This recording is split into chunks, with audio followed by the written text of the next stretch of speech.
Hello friends, एक बार फिर से आप सभी का स्वागत है आपके अपने YouTube चैनल गुरु आर्यभट्ट में।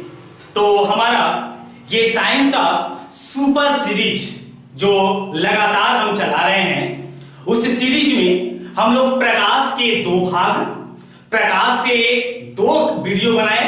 उसके बाद मानव नेत्र से एक वीडियो बनाया जा चुका है। यदि आप उस वीडियो को अभी तक नहीं देखे हैं तो नीचे उसका लिंक दिया गया है, आप जाकर पहले उसको आसानी से देख लें और उसके बाद आपको आज का ये वीडियो काफी ज्यादा महत्वपूर्ण लगेगा। तो आज हम आपके सामने लेकर उपस्थित हैं इस वीडियो में मानव नेत्र से संबंधित अति महत्वपूर्ण ऑब्जेक्टिव क्वेश्चन और उसका विश्लेषण भी आपको यहां पर पूर्ण रूप से कराकर स्पष्ट कराया जाएगा। तो आई होप कि ये वीडियो आप लोग के लिए काफी ज्यादा महत्वपूर्ण होगा। आपके प्रत्येक एग्जामिनेशनों के लिए ये मानव नेत्र का ज्ञान काफी ज्यादा महत्वपूर्ण होने वाला है। तो आइए इस वीडियो को शुरू करेंगे, लेकिन उसके पहले यदि मेरे इस चैनल पर नए हैं तो प्लीज इस चैनल को सब्सक्राइब कर लें और बेल आइकन को जरूर दबा दें। आइए शुरू करते हैं आज का मानव नेत्र का पार्ट 2।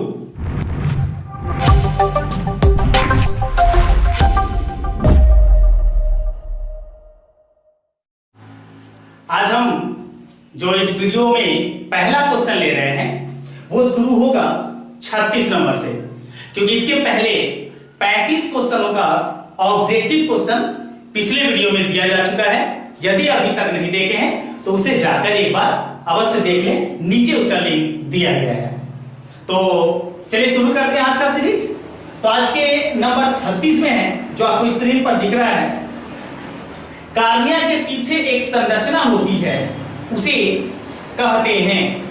अर्थात पिछले दिन बताया गया था कि इस प्रकार से मानव नेत्र होते हैं। ये उसकी अग्रभाग होती है, उस पर एक उत्तल लेंस ऐसे होता है और इस भाग में हम लोग जाने थे होता है रेटिना, और इसी रेटिना पर प्रतिबिंब बनता है वास्तविक और उल्टा। और जो लेंस होता है इसको हम कहते हैं मानव नेत्र लेंस, या एक प्रकार का ये उत्तल लेंस होता है।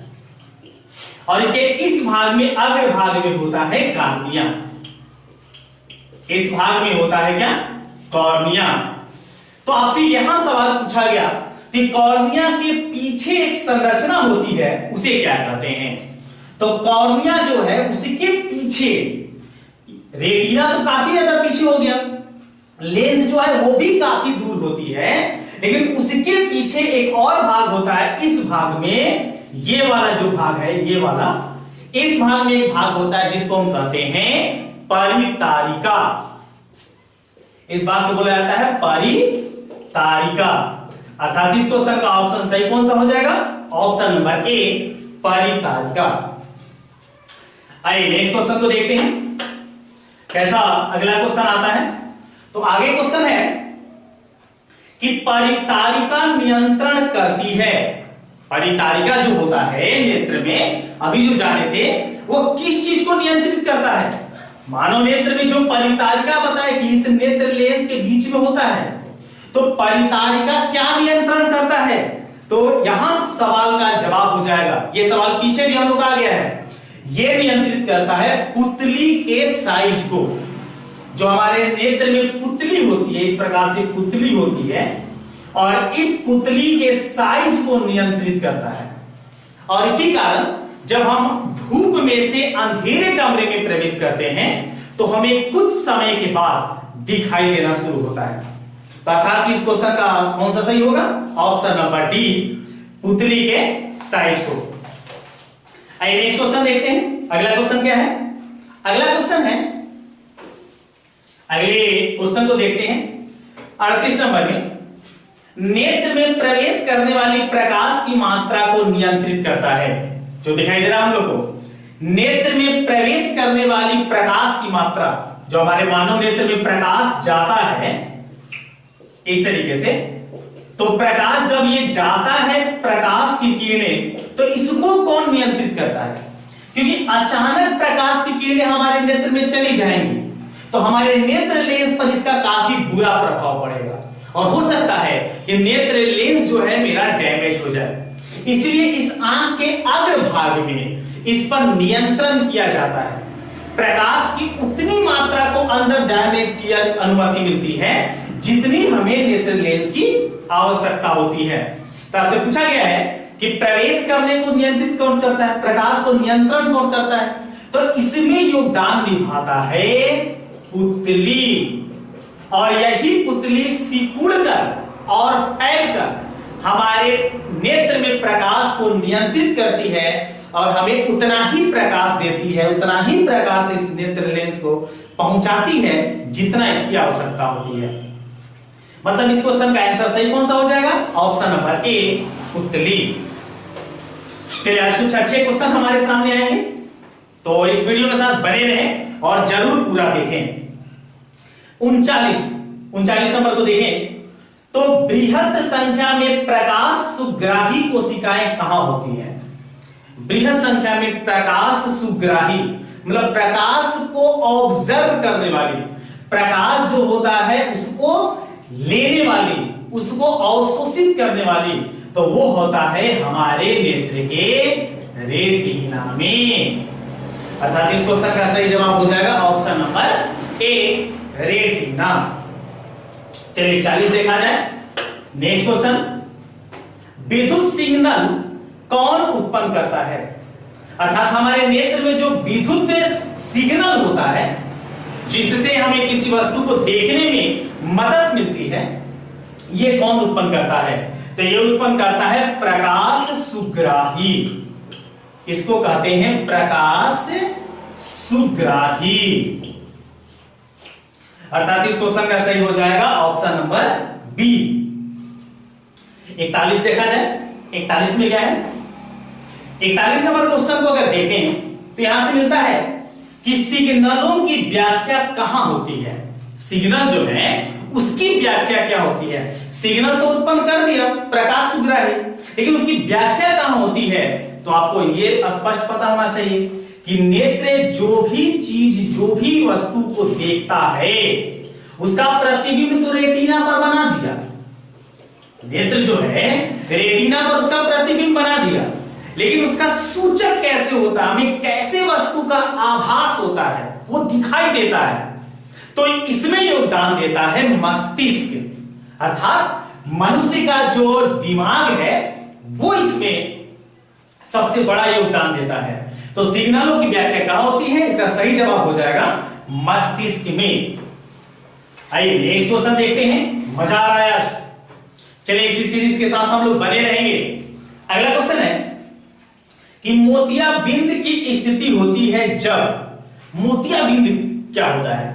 तो जैसे हम लोग पिछले वीडियो में बात किए थे दृष्टि दोष के बारे में, नाम आया था निकट दृष्टि दोष, दूर दृष्टि दोष, और एक और दृष्टि दोष था, उसका नाम था हमारे सामने, और वो था जरा दृष्टि दोष। वो भी नाम हम लोग को याद होगा। तो आपसे यहां पूछा गया है कि मोतियाबिंद, तो ये मोतियाबिंद जो होता है ये काफी ज्यादा मतलब मानव नेत्र को प्रभावित करता है। अर्थात इसके प्रभाव से कोई भी वस्तु स्पष्ट दिखाई नहीं देता है। तो आपसे पूछा गया है कि ये किस स्थिति की होती है? तो इसका सही ऑप्शन हो जाएगा जो दिया गया है, क्रिस्टलीय लेंस दुधिया हो जाता है, ये गलत है।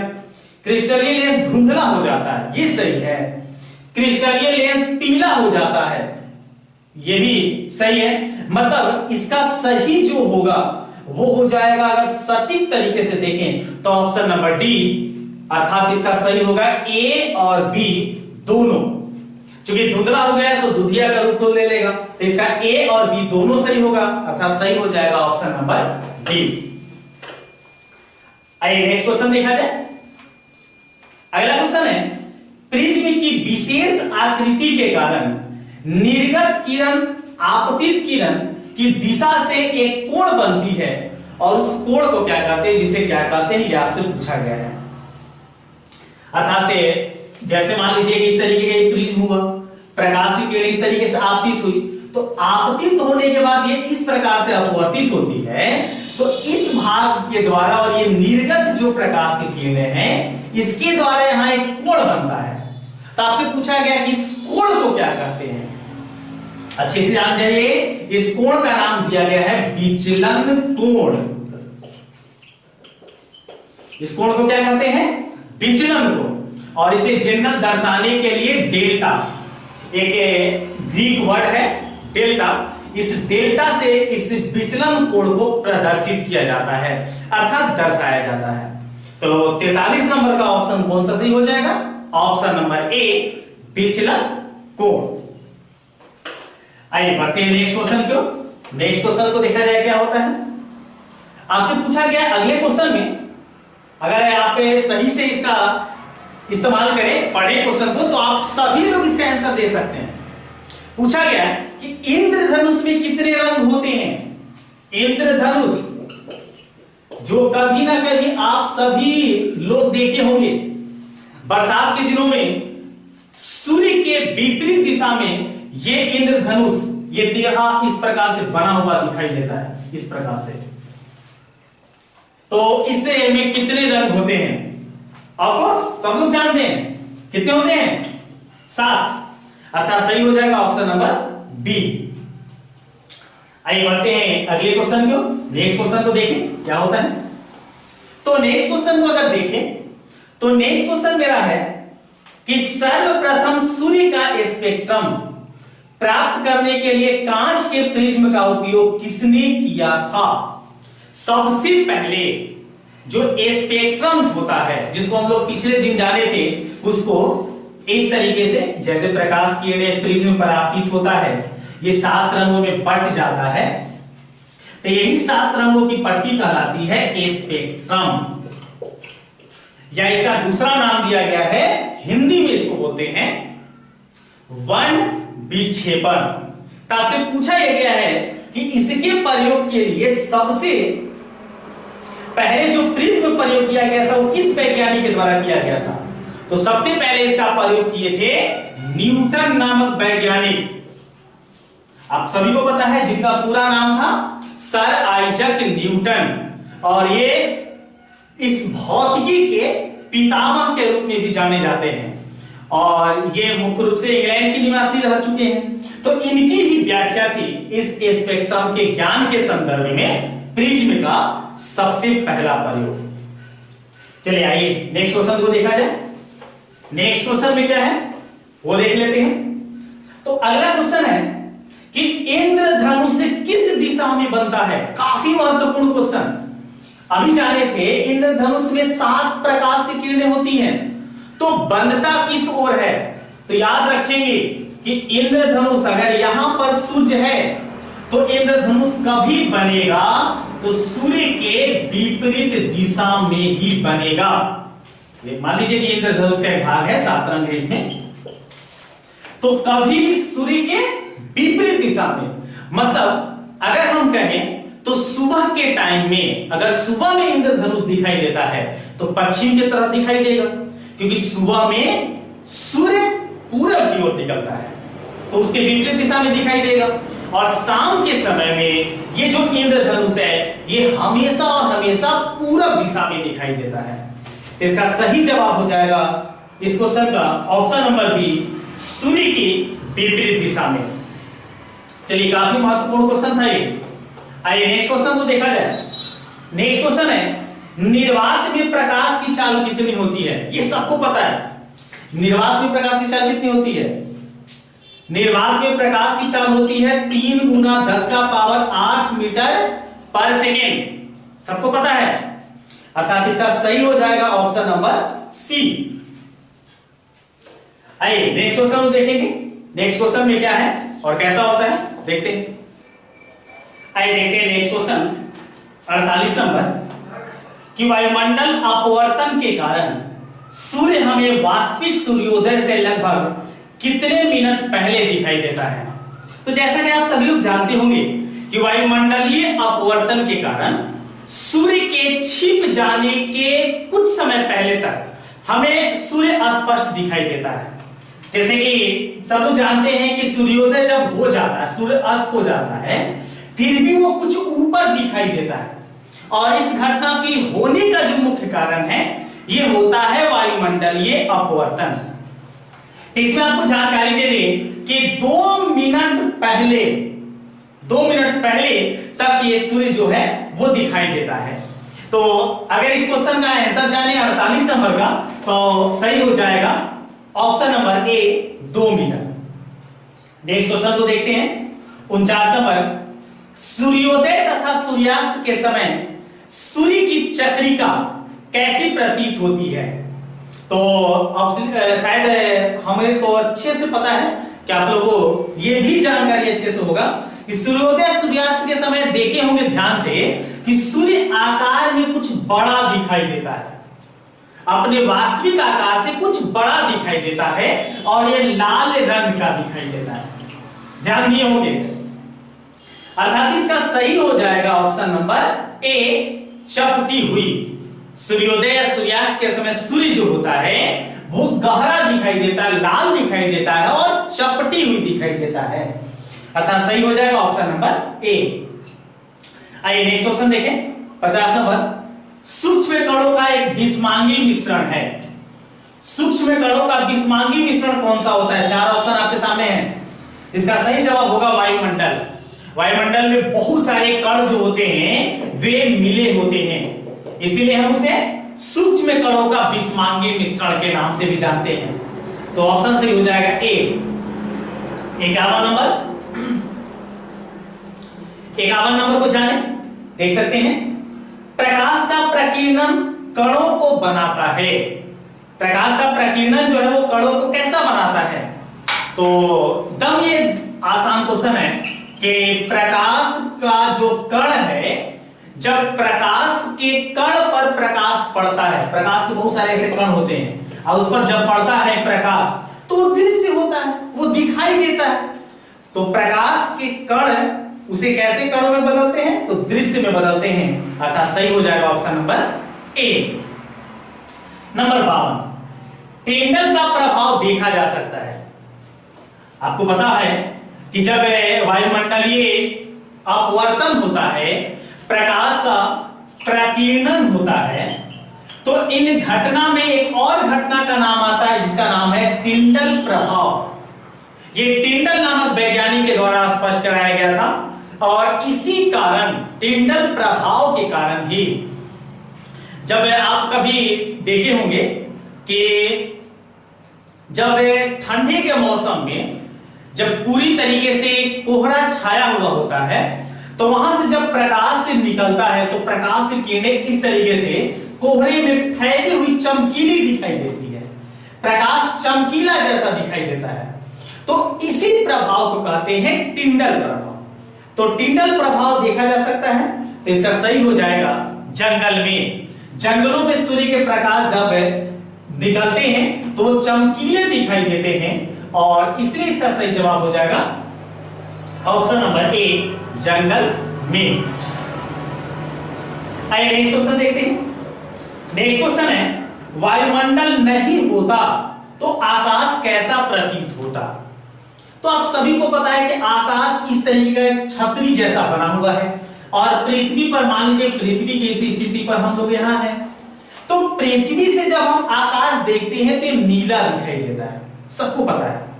लेकिन अगर ये नीला दिखाई देता है तो क्यों दिखाई देता है, इसके बारे में भी हम लोग बात कर चुके हैं, जान गए हैं। ये दिखाई देता है प्रकीर्णन के कारण। जो प्रकाश का प्रकीर्णन होता है उसके कारण नीला दिखाई देता है। और नीला प्रकाश आता कहां से है? तो ये आता है सूर्य के प्रकाश से। तो सूर्य के प्रकाश से जब ये पृथ्वी पर आती है तो कणों द्वारा, वायुमंडल द्वारा, वायु के कण द्वारा ये फैल जाता है तो नीला दिखाई देता है। अब यह नहीं होगा, ये होगा ही नहीं, तो आकाश तो कुछ दिखाई ही नहीं देगा। तो इसलिए इसका जवाब होगा कि आकाश कैसा दिखाई देगा? तो कुछ भी नहीं दिखाई देगा, तो हम उसे कहेंगे काला दिखाई देगा।